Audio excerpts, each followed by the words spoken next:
Here's KATC meteorologist Daniel Phillips. All right, everyone, let's dive into some of the model data here. And we'll start with a look at the official forecast track that's coming in from the National Hurricane Center. This is their 4 o'clock advisory. We'll be getting a position update here coming up in about 15 minutes.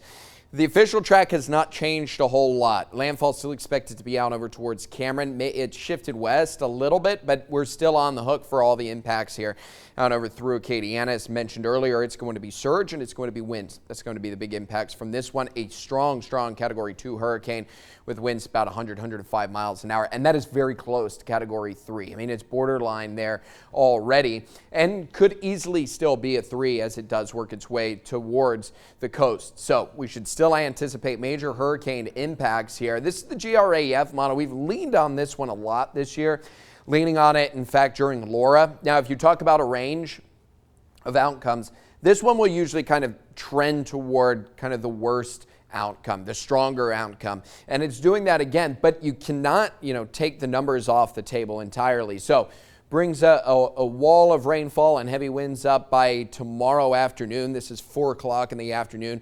You'll already see wind gusts about 60, 70 miles an hour in Lafayette. Heavy wind associated with that as well. The wind gets worse as you get into the afternoon and the evening. This is dinner time, 6 o'clock tomorrow. That's when you're going to see the potential for those wind gusts to peak up at about 100 miles an hour or so. That's going to be later in the evening for central Acadiana. The coastline will already be dealing with it. In fact, the coastline could be seeing wind gusts get as high as 110, 120 miles an hour as we go through the afternoon on Friday.